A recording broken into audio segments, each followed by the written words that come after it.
Um, let me get my recording started here too. Okay, there we go. So my name's Gail Jett. I have been an EEM person since 2007 when I was first introduced to it. My background is nurse practitioner, women's health for 40 some odd years. I'm not doing that anymore. I'm doing completely energy medicine now. It's much more fun. So I've stepped out of conventional medicine, but I was really excited to be able to talk about hormones because this was kind of a daily discussion that I would have with my patients, and there were always a lot of questions. So I think when I think back now, I wish I'd known what I've learned with EEM. I wish I'd known that more, particularly in the earlier part of my career, because what you have ahead of you for class 6 is some really exciting stuff to learn to work with your own hormones from an energetic fashion. And as we know, the energy body directs what's going on in the physical body. So we're going to just take a look at some hormones. I'm going to give you some facts about them. We'll go into some of this stuff in detail, and then we're going to show you a really cool protocol called the rooster comb hold. So I'm going to go ahead and share screen here.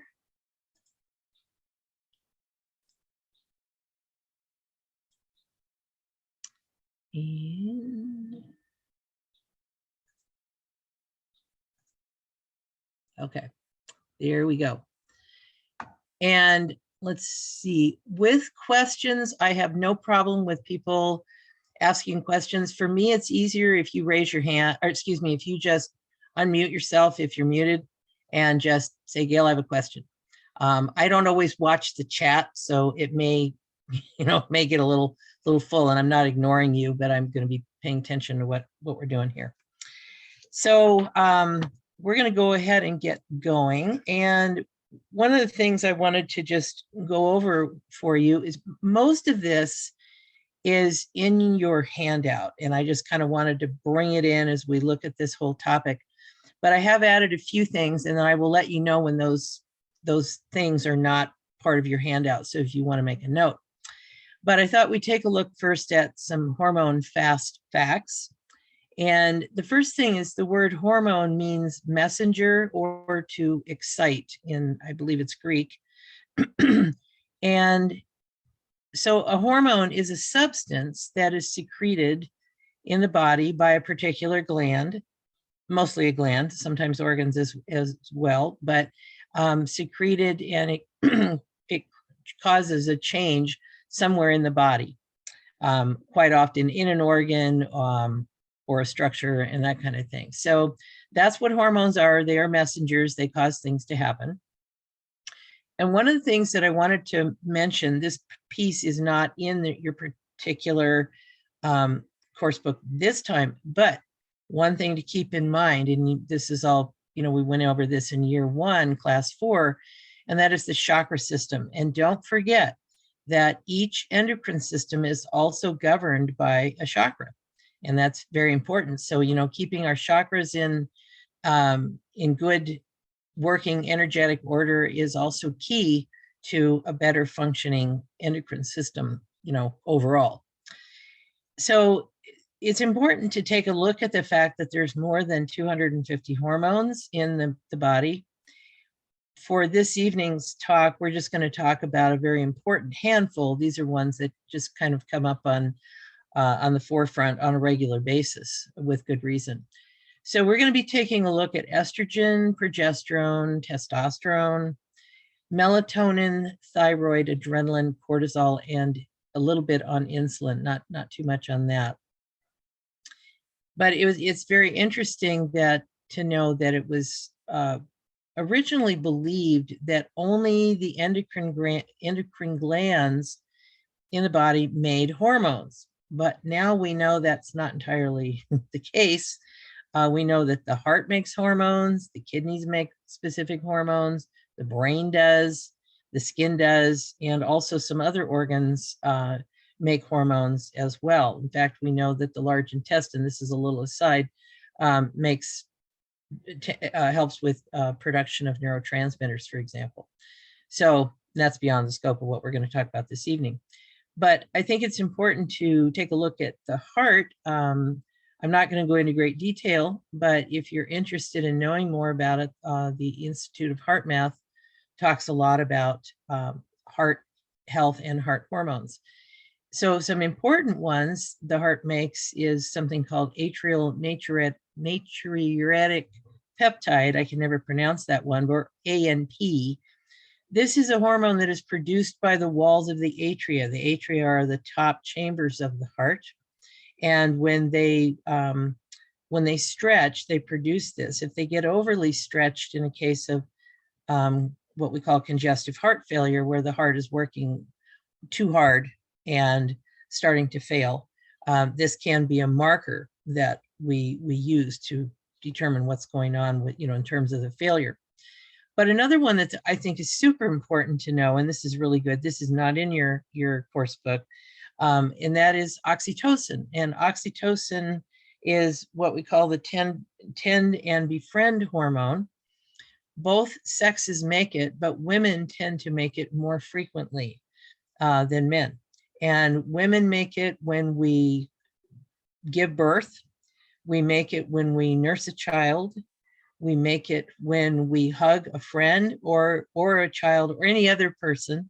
We produce oxytocin. Men produce some oxytocin when they hug, but they produce most of, and both sexes produce it during orgasm. So it's a very, it really is, it's an important hormone in terms of bonding with other people. So we can thank our heart for that because it makes most of the oxytocin in the body.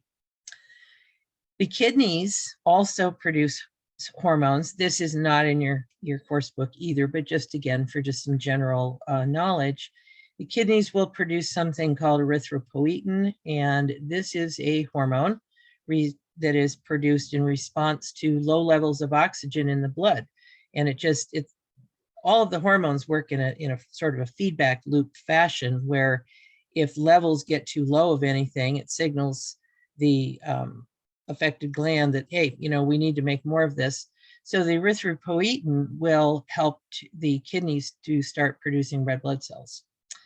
And the other one that the kidney makes is something called renin, and renin is very important with playing a role with blood pressure regulation.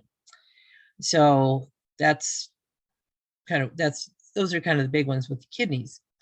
The skin has also been found to make hormones, as does the brain. And so it's kind of fun because we're just finding out things all the time and the knowledge base is changing. So the hormones themselves, what are they made of? Well, they're made of amino acids and they're made of cholesterol. So is cholesterol important in your health? And the answer is a big resounding yes. We tend in Western medicine to, and we do need to control cholesterol, because cholesterol, there's a couple different kinds. There's what we call the high density, which is considered to be the protective cholesterol, the good stuff. And then what we call that's HDL. And then we have LDL, which is low density lipoprotein or bad cholesterol, which is more likely to contribute to arterial wall disease in the heart and elsewhere. So we have a tendency to try to squelch cholesterol production with cholesterol lowering drugs. And these drugs, they play a role, but they can also have some unintended side effects that we'd prefer not to have. So the bottom line is you need some cholesterol. You have to have cholesterol to make your hormones. It's just how it is. So the cholesterol, because it is produced in the liver, from an energetic standpoint, if our liver the physical liver is stressed or imbalanced, that's going to contribute to an energetic imbalance. And we know that, one of the joys of working with EEM is looking for energetic imbalances and helping to correct those. And if we can we know that energy gets into bad habits. And so part of what we're trying to do is encourage the energy to get into better habits. And that has to do with our liver and all the other parts of the body too. So everything we can do to support our livers is important. The liver has, it's estimated 720 jobs, and that's a lot of jobs for an organ. This organ works 24/7, 365, all the days of our lives without a break. So livers need love and livers need energetic support.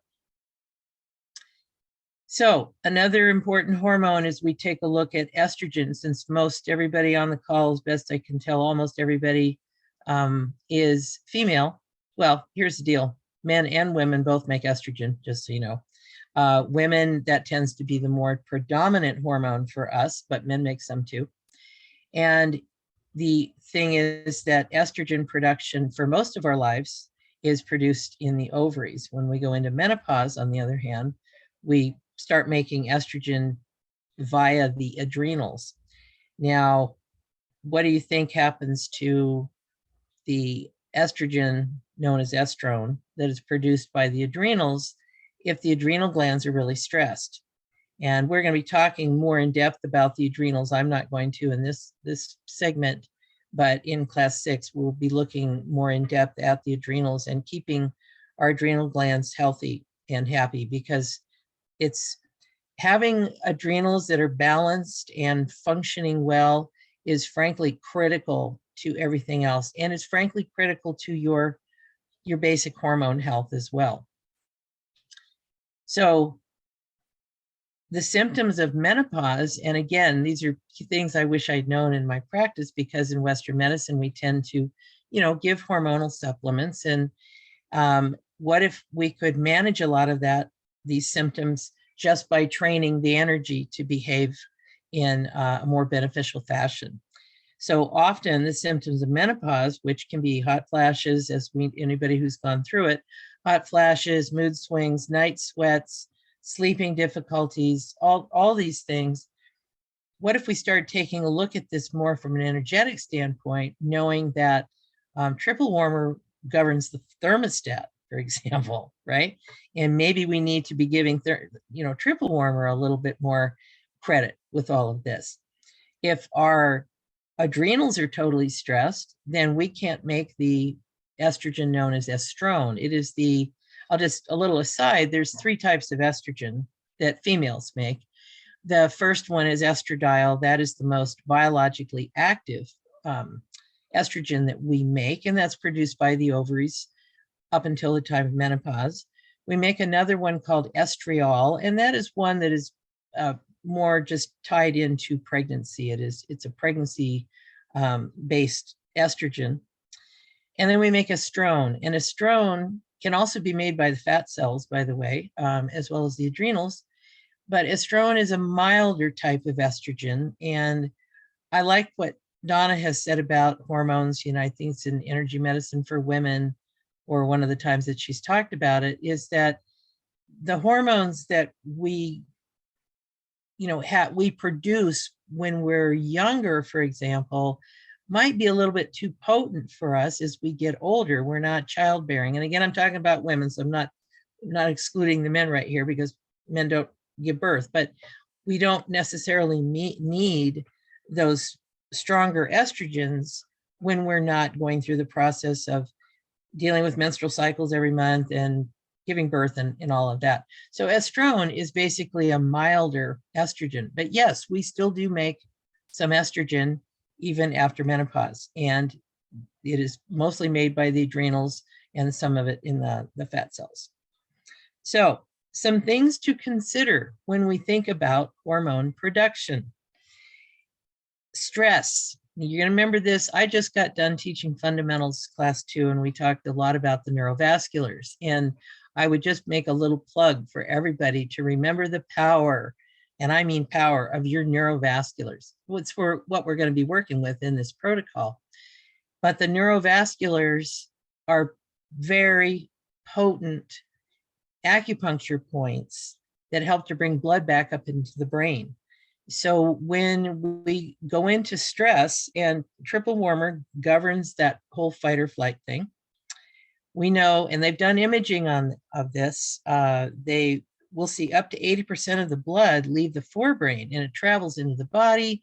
It goes into the heart, the lungs, the kidneys, and the muscles, so we can do the fight or flight thing, whether we choose to stay and fight the saber-toothed tiger or the marauding tribe that's attacking or whatever, or we choose to hightail it and get out of there.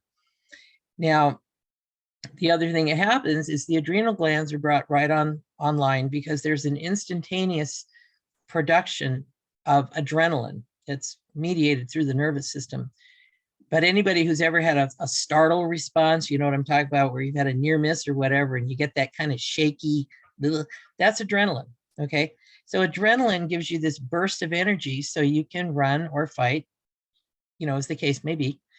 And then we also make a burst of cortisol, and cortisol is made from and we'll talk a little bit more about this, but the center part of the adrenal glands. These adrenal glands sit above the kidneys, and they have the outer portion of the adrenals, and then we have the inner cortex, and that's where cortisol is made, is the inner cortex of your adrenals. Now, cortisol in and of itself is not a bad thing. It has some wonderful roles, and this is also talked about in your course book. Cortisol can blunt pain. So if the saber-toothed tiger bit you, or somebody stabbed you with a spear or something like that, it can blunt the pain so that maybe you can get out of that situation and get to safety. It also gives you a burst of energy. So you add that on to the adrenaline, and these can be very life-saving hormones to get you out of a bind. Now, they are designed to be used up for that particular stressful situation. They were never designed to be, being triggered, over and over and over and over again the way they are today. And what we're dealing with now for many, many people, particularly with the stressors of the last 2 and 3, going on 3 years, 2.5 years, is that many people are finding themselves being constantly triggered. We know that this constant production of epinephrine, constant production of cortisol can have very detrimental effects on our health. It can contribute to numerous health things, high blood pressure. Cortisol can end up accumulating in the abdomen and increasing your risk for heart disease. We know that cortisol actually can atrophy the part of the brain called the hippocampus. I'm going to ask somebody to mute themselves. There's some background noise, if you don't mind. Sounds like water running or something. But cortisol can actually atrophy the hippocampus, which is the seat of learning. That's the new, where we learn new things. So I think that that's another important thing to learn, or, and keep in mind. So working with stress, we know that one of the best go-tos there is, and this is going to help your hormones, so but one hand on the forehead, one hand on the back of the head where the eyes and eyebrows would be, keeping in mind, again, you're getting the frontal, oh my God, point neurovasculars, and we're getting the back of the head where the fear and the anxiety points are. Fear and anxiety, I have found, often ride in on the same horse, because I see a lot of this in my practice. I do have a full-time energy medicine practice here where I live, and just seeing an awful lot of this. So we know that when we hold these neurovascular points, and this includes the rooster comb, that we are bringing blood back up to the brain. They are called neurovasculars for a reason, because reflex points for a reason, because when we hold them, it causes the energy in our hands is causing the blood to return to the brain. And the brain and the scalp are very, very vascular, meaning they have a great blood supply, but we need to utilize it, particularly during these times. So that's a really good go-to to help your hormones overall. Okay. Now, some other things that we know about in the environment. There are other things that can create havoc with our hormones. Some of them are chemicals. A group known as endocrine disruptors. I'm not going to go through who all of they are, who all of them are, but as a nurse practitioner, I can tell you, working in healthcare, that one of the ones that was found and still is in a lot of the hand sanitizers used in medical settings is something called triclosan. That is an endocrine disruptor. So I'm a big fan of old-fashioned soap and water for washing my hands. But I would stay, unless you know what's in your hand sanitizer, I would be cautious. Read your labels. That's what it's all about, is reading the labels. But triclosan, I want to stay away from that. Hormone production is also going to be influenced by our age, genetics, our exercise or lack thereof, various emotions, as I just mentioned, fear and anxiety, for example. Worry is going to play a part. Anger is going to play a part. All of them, grief, they all factor in. And there's other various lifestyle factors that will play a role as well. There's one other thing that I mentioned, and this is not in your course book, but the effects of what we call epigenetics. And epigenetics is a huge field right now, very exciting, getting a lot of attention, as it should. It's not new, it's been around for a while. Bruce Lipton has talked about it quite a bit, and I love his work. But epigenetics means above or outside of the genes.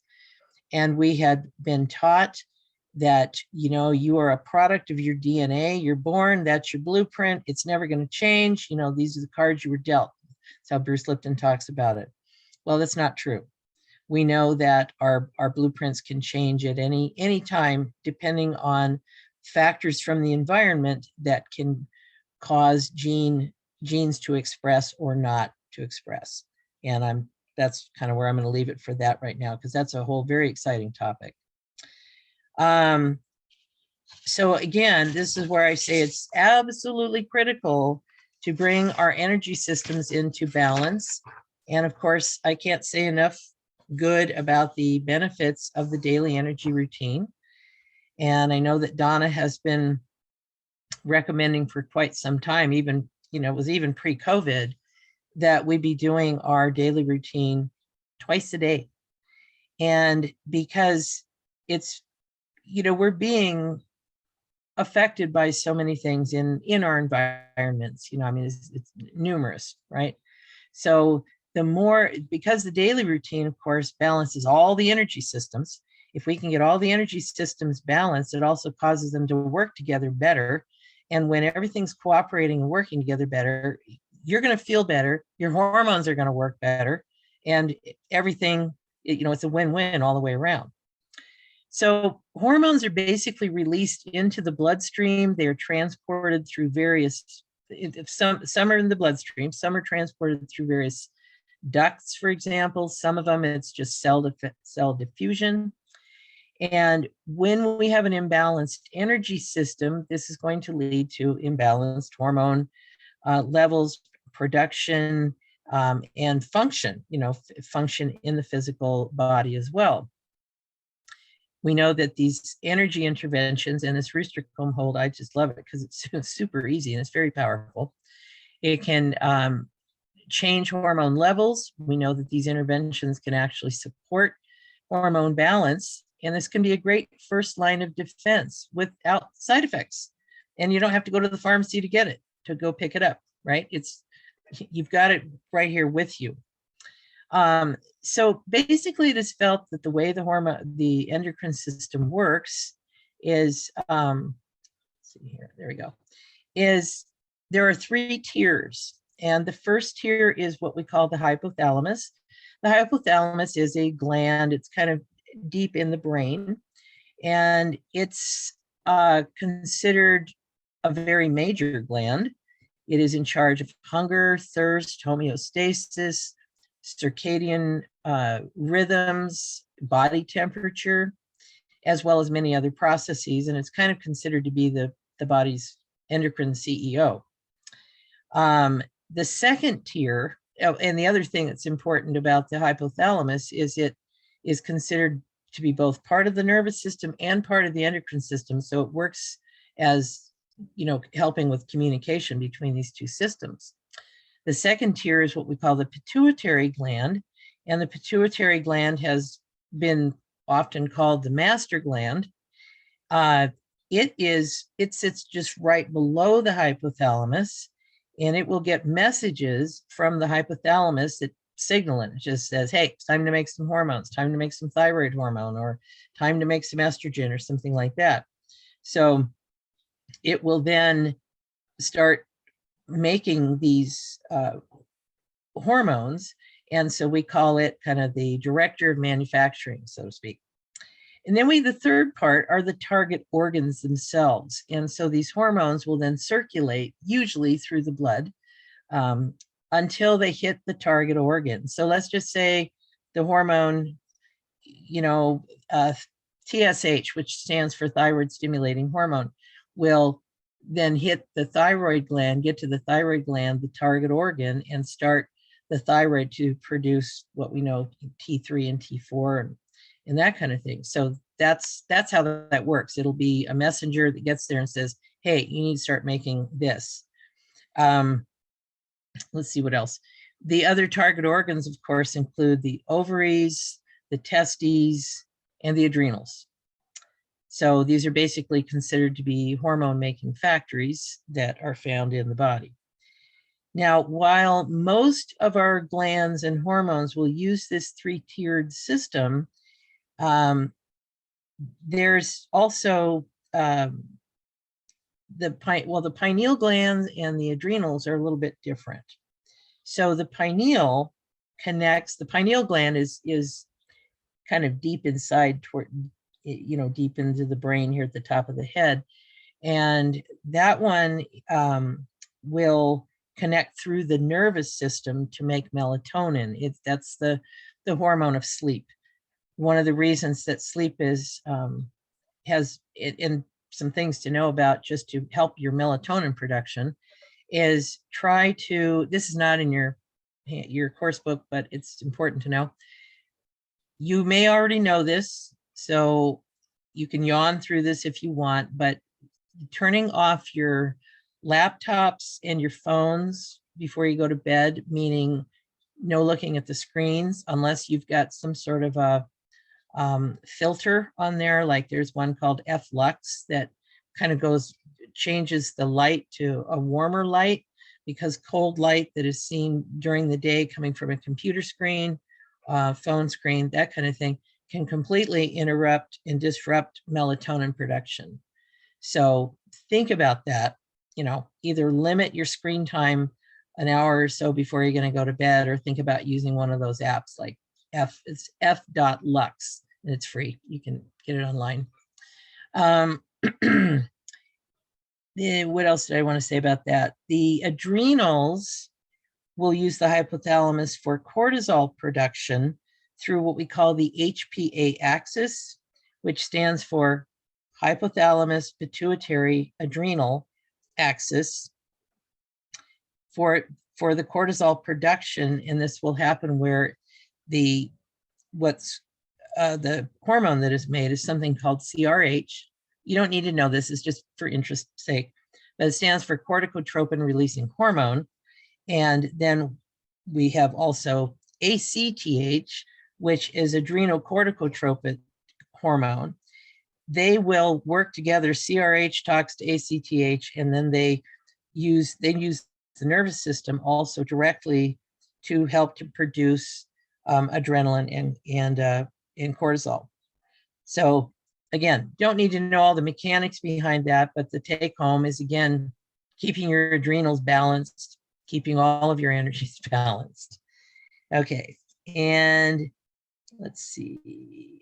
Oh, one of the other things that the hormones have is something called the negative feedback loop.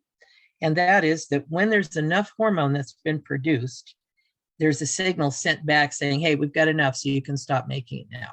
So we don't waste, we don't just keep cranking out hormone if we don't need it. So we're going to take a little bit more of a look at some of these hormones individually. And so let's look at estrogen. Well, guess what? Estrogen's made by men and women, and it plays a role for both sexes. It is a much higher level of estrogen in women. One of the main roles of estrogen is helping with growth and development of the sexual organs, the breasts, that kind of thing, as young girls begin to mature. And it also plays a role in helping one of the big roles that estrogen has that I remember always explaining to my patients when we'd be talking about periods, for example. But there's two halves to the menstrual cycle. There's what we call the proliferative phase. The proliferative is when the estrogen is causing the uterine lining or endometrium to proliferate or grow or thicken. And it does that for roughly 2 weeks.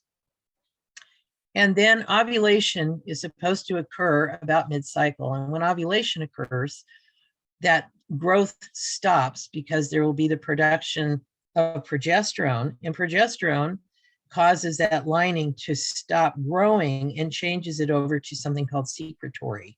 Secretory is in charge of helping to support a pregnancy should one occur, because the reason for a menstrual cycle every month is for reproduction.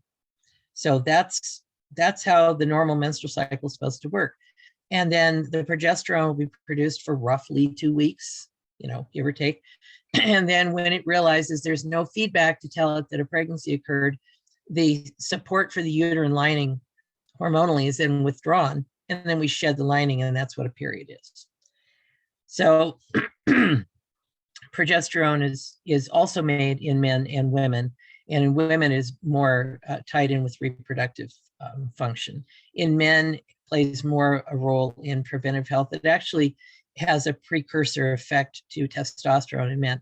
And the whole field of endocrinology can be very, very complex. So that's all I'm going to say about that, because I'm not here to confuse or put you to sleep. But it's pretty interesting stuff. Okay, so testosterone. Now that is the main male hormone, though females make it also. And testosterone levels are much higher in males. It helps with male sexual organ and secondary development, muscle development, that kind of thing, sexual function, desire. And so both sexes have to make it, but they need to make it in adequate amounts. So that's just something to be aware of as well. Melatonin, as I mentioned, that is the sleep hormone, plays a huge role in our circadian rhythms. And when that's one other thing I'll say about light, not, in addition to the blue light from screens, from phones and computers and all that, light in the bedroom, the ideal bedroom setting is one that is very dark. You don't want light, because light can interfere with melatonin production. So you want a room that is very dark. It should be a comfortable temperature. But that's one of the things to think about. Night lights, they're great, but maybe have them out in a hallway, for example, and not necessarily in your room.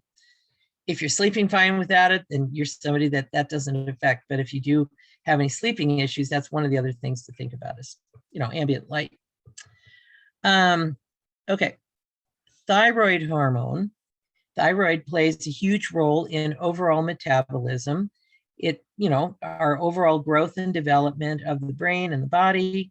And guess which hormones? I meant to say with melatonin, by the way, the heart meridian, very, very involved with that. Okay. Keeping heart meridian healthy and balanced is critical. I'll just say just a quick little aside. In Chinese medicine, they will talk about the heart being the mind rests in the heart. If the heart is not at peace, then people will have trouble sleeping. And so one of the things that we can do is make sure the heart meridian, and by the way, kidney, because kidney's on the control cycle for heart. Remember, water controls fire. And so since a lot of people are having trouble grounding today, how well do you think people are pulling up that kidney yin energy? Okay, important to think about. So you can help sleep indirectly by making sure kidney, and we're going to go into deep balancing kidney in this class, but keeping heart meridian very healthy and strong and keeping kidney very balanced can go a long way toward helping with melatonin production and your sleep. And in the Chinese medicine way, because it talks about how the heart, that heat is very, what they call vexing to the heart. So again, that would be where, you know, there's an imbalance between the water and fire, then that can also contribute to sleep issues. So let's see what else. So what I started to say with thyroid, this is where triple warmer and spleen, and we'll get into this too when we get into the thyroid section, but triple warmer and spleen must be balanced to keep thyroid functioning properly. I found it interesting that up to 70% of women will develop thyroid problems as opposed to men. And triple warmer spleen definitely playing a role. I don't think anybody's going to question that. But where does the thyroid gland live? It lives in the throat chakra. And what is the throat chakra all about? Being able to speak our truth. So just various things to think about. Okay, adrenaline. This is mostly considered to be well, it's a stress hormone. It is one of the two big stress hormones that are produced when we go into fight or flight mode. And as I already said, it gives a burst of energy that helps us to run or fight. That's the biggest thing that it does. Cortisol, as I mentioned, you know, can help make pain less, can give you increased energy, can kind of moderate your immune system, which, by the way, is one of the reasons cortisol is not the same as cortisone. Cortisone is synthetic cortisol. And what do we treat sometimes when people have really severe allergies, for example, or some severe inflammatory type thing? You like, let's just say if you get a skin rash or something like that, but sometimes even something inflammatory, what do we get? Cortisol injections into shoulders and knees. And that it down regulates the immune system, which for a short period of time can be beneficial to, you know, reducing symptoms of pain and inflammation. But we don't want to knock the immune system out indefinitely. So it's very, very wise to be judicious with the use of the steroids, such as cortisone. But cortisol is what we make. Now, I'll just say, because we'll talk a little bit about this too, but something called DHEA is also, and stands for I can never say this, dihydroepiandrosterone. Say that 3 times real fast. But it is a precursor to estrogen and testosterone, and can also be made in the adrenals. So we'll be talking about that more later on in the rest of the class. Let's see, what else do I want to tell you on this? Because I'd like us to play around with the rooster comb. Yeah, I think that's, so let's just kind of take a look at our slides here. So I'm going to move me over here a little bit. So this triple axis rooster comb basically refers to 3 glands that are playing a major role in hormonal activity. And we've kind of gone over that: hypothalamus, pituitary, adrenals, big ones. Stay there. Okay, I'll put you right there. The hypothalamus, again, is governed by triple warmer. The pituitary is governed by spleen. So again, can you see just one more reason why you want to keep spleen strong and balanced because it affects what we call the master gland, the pituitary gland. And the heart governs the pineal gland, as I mentioned. So you can see where these three meridians are very, very important in helping with balance in this area. So when we do the triple axis rooster comb hold, what happens is it helps to stimulate these glands, which send energy and they send information and they send blood flow, because we talked about liver a little earlier on, but sending blood to the liver neurovasculars, these guys right here, help metabolize all of these hormones, because the hormones, after they're done, they get broken down and metabolized and, you know, recycled. So what we're looking at when we talk about this rooster comb hold is we're saying the hypothalamus, and it is, while it is deep in the brain, we can access it energetically from the back of the head, where it is in line with the third eye. So think of just the back of the head with the third eye. The pituitary gland, on the other hand, we just go right to the, and there's a picture in your, I think actually we have one here too, but in your course book that does a good job of showing where this is. But the pituitary gland, we access that energetically at the curve, just where we're starting to curve the back of the head, okay? The pineal is right at the top of the head. It's also where the heart neurovasculars, large intestine, you know, some of the metal, that's up at the top of the head too, but that's where we access the pineal gland. So, and then the liver neurovasculars are right here at the hairline.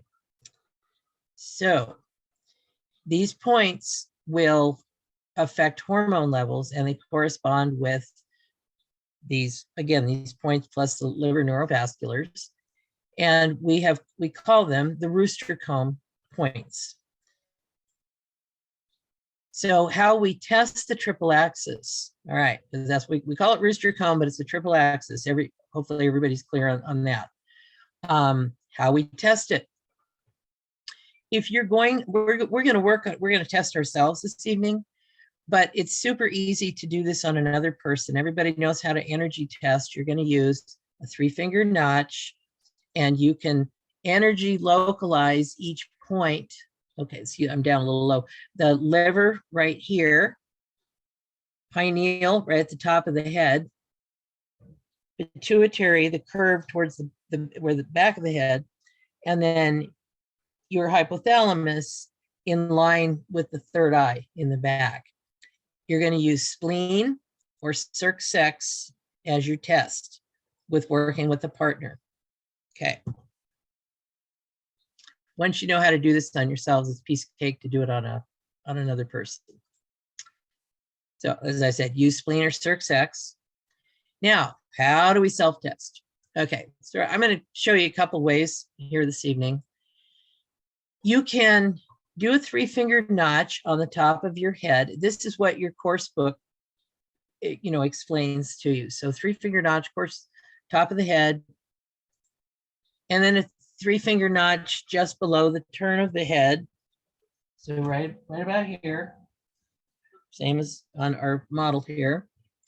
And what you're going to do, and I'm going to have everybody do this. So go ahead and close your eyes, and I want you to just kind of tune in. And what you're doing is paying attention to how this makes you feel. What I mean by that is, do you feel less balanced, more balanced, or just fine balanced? And you do spend a little time just tuning into this.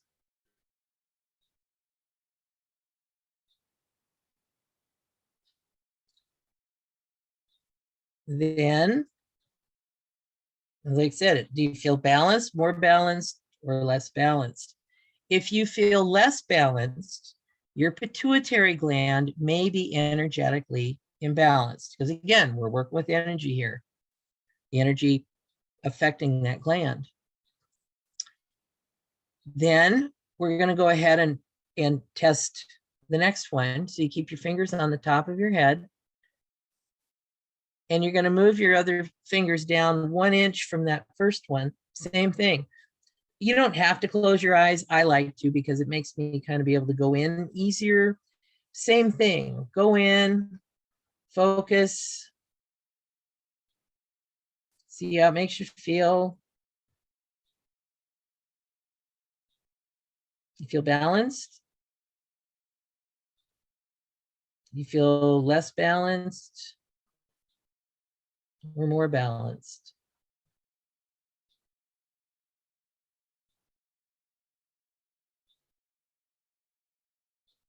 And I'm, for purposes of the demo, not going to hold maybe as long as you might. You can totally hold these points as long as you need to. It's individual for each of us. Okay, so just so you know. Same thing. Do you feel balanced, more balanced, less balanced? If you're less balanced, your hypothalamus gland may be energetically imbalanced and may need some attention. Finally, you're going to keep your fingers on top of your head. You're going to move your other fingers to the forehead at the center of the hairline, or as they say here, where it used to be. Same thing. Tune in. How does this make you feel?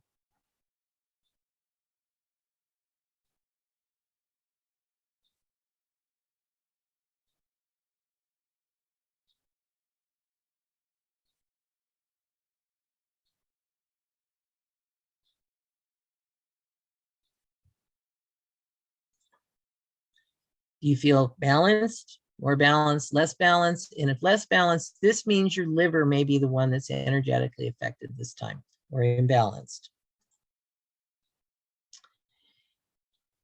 Now, I'm going to stop here for a minute and say that what if, I'm just going to, for me, I've found this one to be kind of challenging. Being a wood element, I think I like stuff where I can actually, it's a little more tangible to me. So what I found is I can use self-testing. And my go-tos are small intestine. Remember, small intestine is you're sitting, what you bring up your bend your leg and you try to push your leg down, your knees bent, try to push your leg down. You can do it this way. You can just, and what I do, obviously you need 3 arms. So the way I do it is I will test just the top one first. That's strong. I might go to my liver next. That's strong. Top of the curve. That's strong. And my hypothalamus. For full disclosure, I do the rooster comb hold every morning. I love this protocol. Super easy. The other one that you can do is the good old, the pendulum test will work the same. You know, you can hold and lean forward or back. And you can use the good old jug. Remember the jug?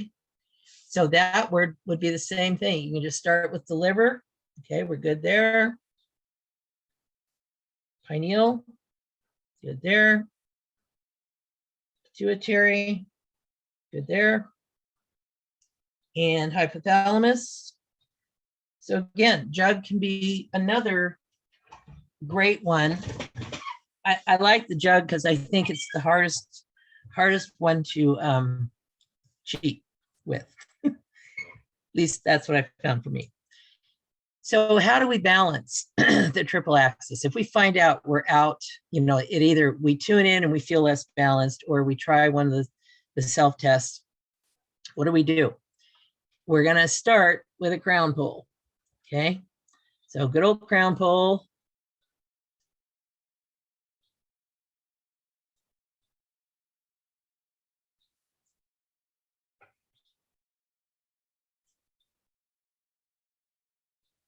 As we're making space.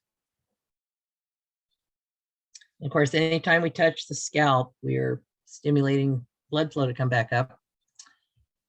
We're going to do our rooster comb hold for 3 minutes. So you start with your left hand, goes on the the forehead where the liver points are. The right hand, you'll have your middle fingers meet. I actually find a lot of times my middle and ring fingers like to meet together. The palm of the right hand is down pretty close to, depending on the shape of your head, getting close to the power point. And you can just go ahead and tune in, and we'll go ahead and do this.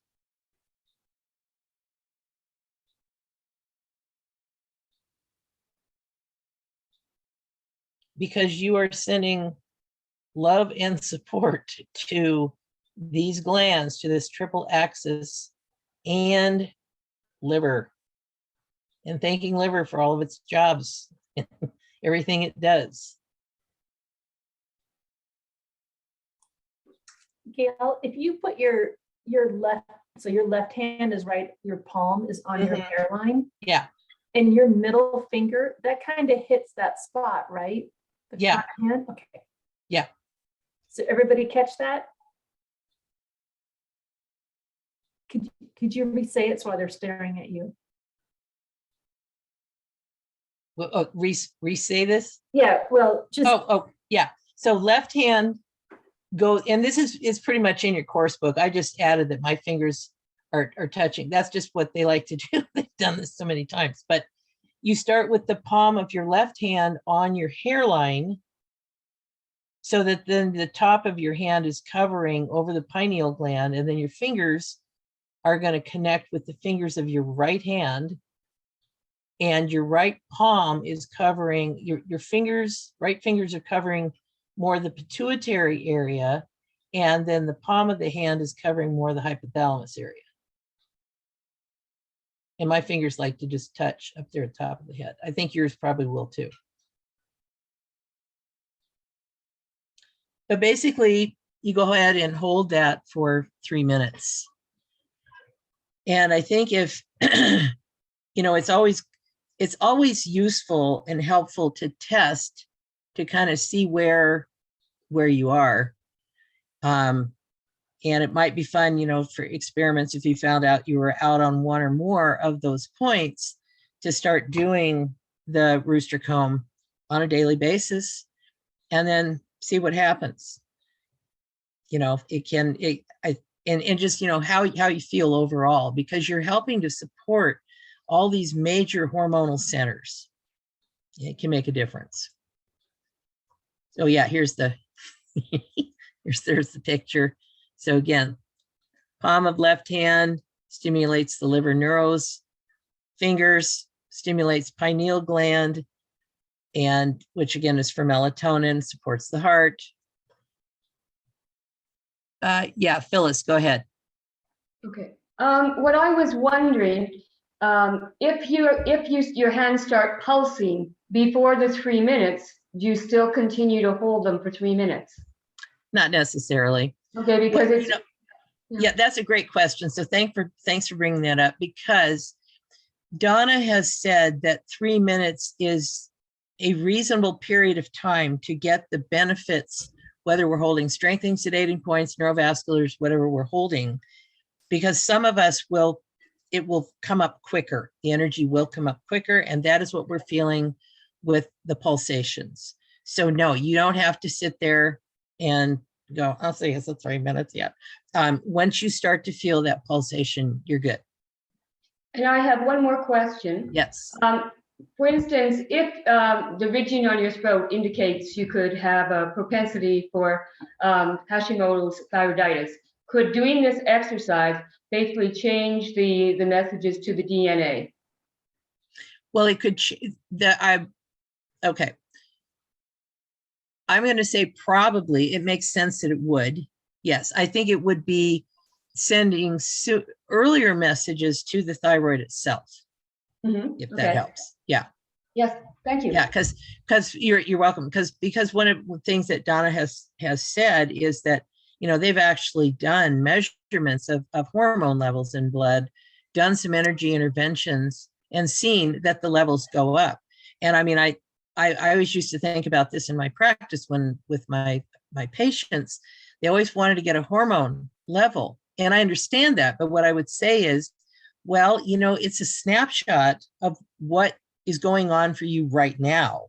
It could change an hour from now and it'd be different tomorrow.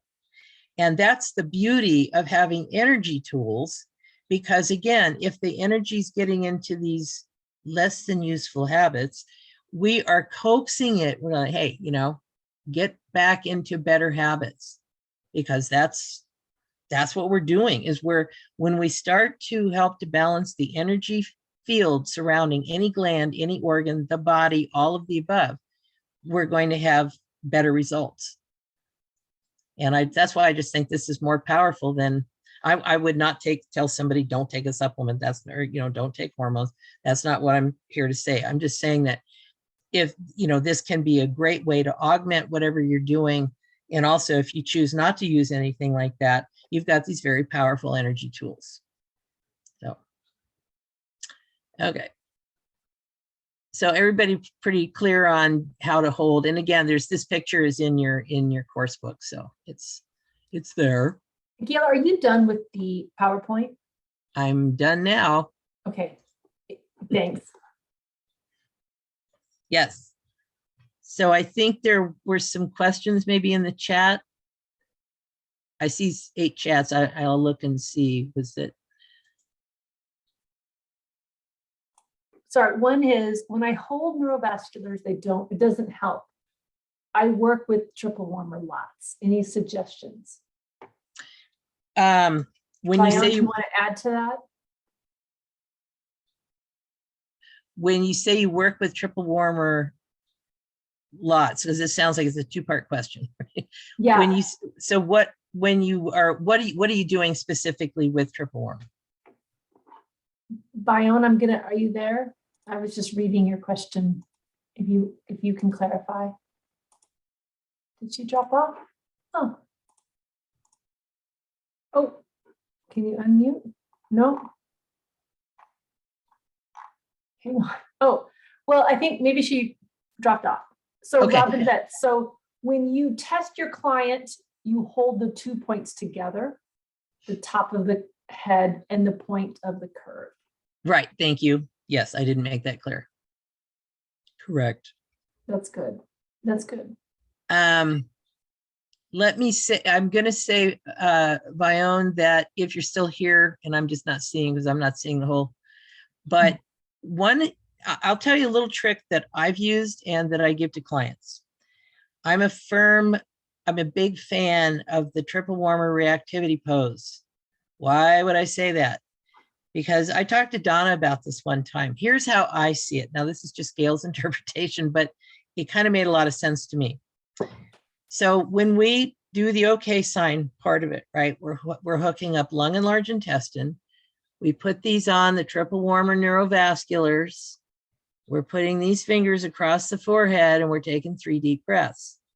Now look at the placement of triple warmer, ring finger. He's between circumflex and small intestine heart. So he's surrounded by his tribe. And the way that I look at it is, if we do the reactivity pose first, we are signaling him, hey, you don't need to go saddle the horses or any of that kind of stuff. Stand down. It's all good. You don't have to get excited, because we're helping him to let go of the need to react to whatever the stressor is, so that he doesn't even react. And I have found that using the reactivity pose with stubborn stuff with myself and with my clients as well can be very useful. So Vione, you may give that a try. And for some people, holding neurovasculars a little bit longer has been what has been useful. You know, for some folks, they just find that they need to hold it longer. We're all individuals, and these are general things, like Donna saying, hold something for 3 minutes. Well, that's a general thing. It means that some people may find that they get results in 2 minutes. Some people, it might be 5. You just may take longer. So everybody's an individual. Let's see. Okay, we got that one. Gail, Yes, it's Brad. I have a question, yes. maybe two. So the two hands, your front hand is like this.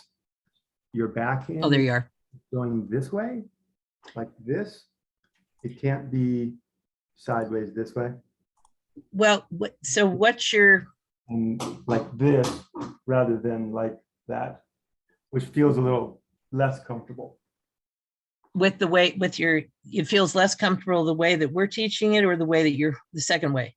I'm asking because when I have my back hand this way, Okay, this is less comfortable on my wrist and my shoulder. got it. And this way is very comfortable. Okay, And so but they're not touching. Now my hands aren't touching. okay. I don't think that was just Gail's fingers. They like to touch. I don't think we have, but thanks for bringing that up because I'll clarify. I don't think you necessarily have to touch. The key is that your hands are on those points. And the way you just showed me, your hands are on those points. And Absolutely. let's just face it, if you're not comfortable, you're not going to hold a hold for very long. I won't. Yeah, I mean, I will do it if I have to, but Right, right. I would prefer to. Yeah. So that's Yeah. that's question number one. Number two, Okay. I think I learned a mistake that I was making. The triple warmer reactivity pose, your fingers are actually like this and not like this. This is for the test. Is that right? The middle, This is the test. right. And I accidentally put that into the pose.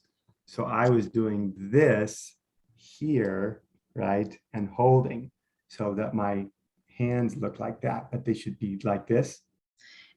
We teach it that way, or you can have the nail, a nail on top. But I found, like you, I found it more comfortable for myself because everything is intention, not making light of any of this, but intention is I've hooked them up together, and then I've got my thumb, the pad of my thumb on that neurovascular.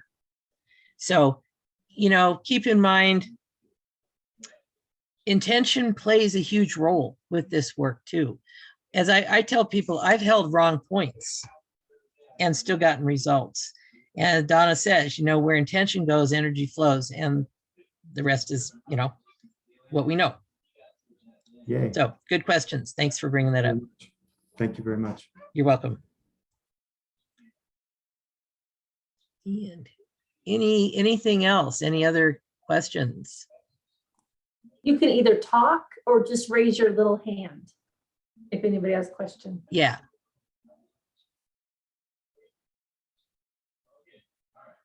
Somebody did, let's see.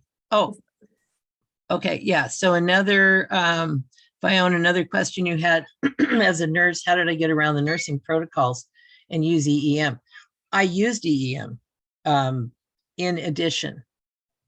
So I would give the later part of my career when I had brought EEM in, I was actually very blessed because I had a OBGYN group I was working with who were very, very interested in what I was doing. I was allowed to bring it into the practice. I actually had an energy client first thing in the morning. That was my first client, and an energy client the last one of the day. It was a little schizophrenic at times because at first I'm in the world of energy, and then I'm in the world of conventional medicine, and then I'm in the world of energy.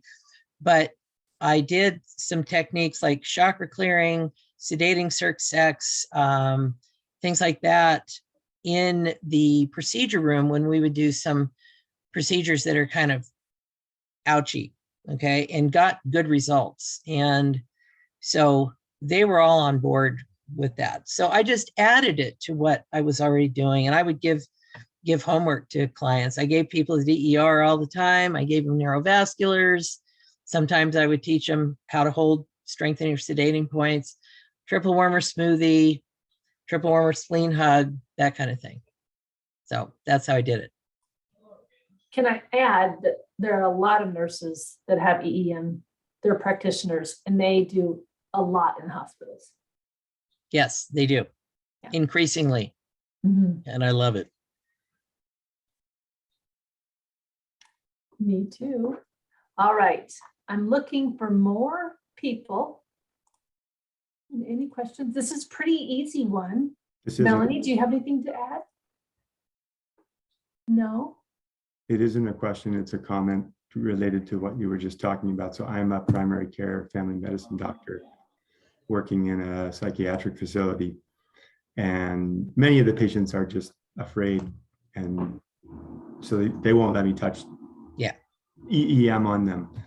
Or they've heard from somebody else that I'm doing voodoo or whatever. But the people that, which is a complicated topic by itself, because voodoo is not all black, right? Voodoo magic is black and white. But the people that I'm working on, I'm getting already just from class 5, I'm getting like these amazing results. I'm blown away. And For you. and even using year 1, like I'll teach somebody how to do a 3-point on their bladder, and their back pain is gone. The back pain they've had for 12 years is gone. Stuff like that. Yeah. So Cool. super cool things are happening. Oh, yeah. Good for you. I'm planning to do what you're doing, which is to basically transition and just be an energy medicine practitioner with an MD license, which allows me to basically do anything. You got it. Because Good for you. The California Assembly bill basically says I can practice alternative medicine as long as I tell them all the risks and benefits. And the risks are, there aren't any. The Just risk don't is sedate you'll hard. get better. You'll get better, and you won't have to take any medication. Yeah, what a novel Horrible. idea. Oh my God! You won't have to go to the pharmacy. Right. Horrible. Okay, I'm done. I know. Just don't sedate heart. That's the only risk. I do have something, Teresa. Go ahead, Melanie. So I had a client and her Hey, Melanie. mom, can you hear me? Yeah, Kinda. I was just saying hi. Oh, hi, Gail. Am I not loud enough? You just kind of garbled. Are you underwater right now? Yeah. Dang. Oh, well, if it's garbled, that's not worth it, unless you can actually hear me. Go ahead. Okay, I'll make it quick. I had a client come in who was about 23 years old, and she hadn't had a normal cycle forever, ever. And she was at her wit's end, and she was going to go to the doctor the next week to get on birth control just to regulate her cycle. So she came in, and sometimes stuff is just this easy. So first thing I checked, of course, after the quickie and a few things, was the rooster comb. It was all out. So we held it for, it must have been 20 minutes. She went out while I'm holding it. And then when she came back in, it was super strong. And she was fine. That was it. That's all she needed. Yay. Good. I like stories like that. Yeah, did everybody hear that? 20 minutes and yeah, okay, go. So she was good like forever? Or did you She didn't go to the doctor to get hormones. I She think was she fine. said, Melissa, she has 14 kids now. No, I'm just kidding. No. I'm just kidding. but so Sorry, she, Melanie, is she good now? period. After the rooster comb, she started having regular periods. Yes, And so I mean that's just amazing. That's all I I have to know. say. Amazing. It sounds too good. Sounds hokey, but was that her homework? Did she have Yeah, to do that she did. regularly? Well, I don't know how much she did it, but we did it for a really long time. So when we did it, I think it totally reset it. And then I told her, this is what you need to do every night before you go to bed, every morning, just for a minute or two, touch in, see how it is. And if it feels good, move on. It was so out. It had just never been in sync. So Right. we just put it in sync. I've never held it 20 minutes before I haven't either. on anyone. But that's what she Anybody fall needed. asleep during it. Yeah. And she Yeah, fell that's what asleep. she needed. Mhm. So question, would this help with like really bad menstrual cramps? Maybe. It has, yeah, it has the potential. Yes. And the other thing is you want to check the status of, so this is a little bit of an aside, but the status of circumflex, spleen, and kidney. Okay, because they also governing, circ sex plays a big role in, first and second chakra, right? Sure. Yeah. So I would, for some people it's going to be, and again, test the person because everybody's different, but, test and see what's going on with circ sex because it may need to be sedated. And Donna's got, if you are aware of the, her Energy Medicine for Women book has got some great techniques in there specifically for, menstrual stuff, irregular cycles, holding points to stimulate hormone production. Just so you guys know, there's a lot of that in her book that she's got a section on pregnancy, section on fertility, section on menopause. Yeah, so that's a great resource if you needed to go above and beyond.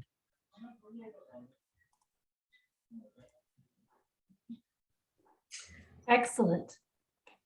I had a question regarding when you're doing this rooster comb hold on the client, can this hand go the opposite direction, like because of comfort? Yes. Yeah, absolutely. Okay, thank you. Yeah.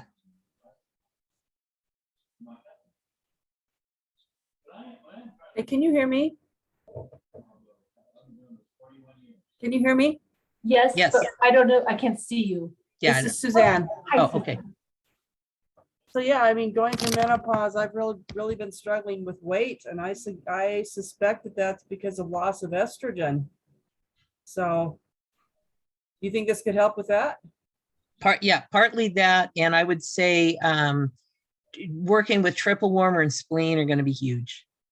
Okay. Yeah. I mean, your ovaries die. I don't know if there's a way to revive them, But see, when you work with triple warmer and spleen and we'll get into more on the adrenals later in the class, but when the adrenals are in really good shape, which means triple warmers in good shape, your adrenals make estrone. That's the weakest estrogen, but it is a natural estrogen that we do make. And so we also make it from the fat cells, but the adrenals are the main production factory for estrone. And that is really considered to be, the hormone that can help to mitigate a lot of the stuff. Because my sense with all of this is that, we say, oh, we got to give treat hot flashes, for example, with estrogen. Well, from the world of energy medicine, we should be taking a look at triple warmer because he's the keeper of the thermostat. Yeah. Yeah. Well, belly fat is definitely something that I That's had cortisol. to fight. Yeah, and that's cortisol. So again, because here's the thing that everybody, you folks probably know this, but it's a good reminder. Triple warmer did very well up until the Industrial Revolution. After that, he began to flip out regularly. And the problem is that he's a keeper of habits. He's running programs. Those programs are running for all of us in the background. Our fight or flight is being triggered often without us even being aware. So it's not like we're like, oh, thinking stress. Well, yeah, we are, but we're also being triggered by environmental signals. I mean, these guys, all of this stuff plays a role. So be kind to yourself. And I would just say, work with triple warmer and spleen and the rooster comb hold. And you're going to learn, this is an amazing class. Class 6 is awesome. Lots of really good meaty stuff on working with hormones. We're going to learn how we get in deeper with working with spleen and with working with liver and with working with kidney. So all of those play a huge role. Excellent. Thanks, Gail. And then I'm going to ask, this will be the last question, but keep doing it. Here's what I'm going to say to you guys. Keep doing this. And if you have a question that comes up, you're going to have an opportunity to talk about this in your small group again. Yes. When we meet for class.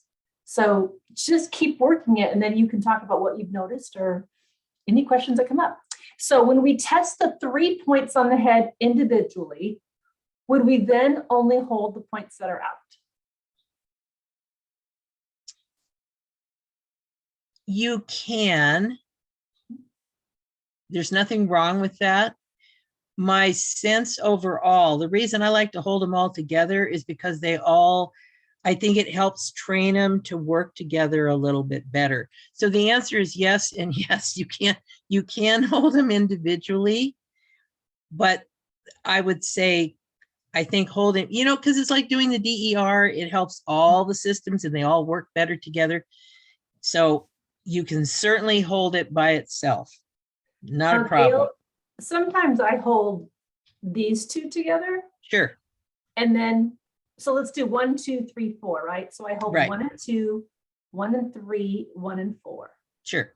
2 and 3, 2 and 4, 3 and 4, and then I hold them all together. Yeah. No, and there's nothing wrong with that either. You can play with it. You and everybody can. That's the thing. I would encourage people to play with this and see how it makes you feel. Play with Yeah, it just and you want to test so you know what is out. right. Yeah. Okay. Right. Did you get that? Right tap? I don't know right tap. What's your name? Right tap. Right tap. Did you get that answer? Okay. Well, he or she will. All right. Gail, thank you very, very much. I have really appreciated you coming on and teaching us all this. And then you'll be back next week. And Gail and I had a miscommunication. I thought 5, she thought 4. So she already has a body coming at 4. So we'll confirm with you, but we may move next Sunday to 4 p.m. Pacific. And remember, if you can't make it, you can watch the recording, and you'll have an opportunity to get into your small group and talk about any questions you have in small group if you can't make that live. Okay, so thank you all very much. Yes. Teresa, this is Robin. Hi, Robin. Hey, did this class start at 5 or did it start at 4 today? It started at 5 today. Oh, it did. Okay. All right.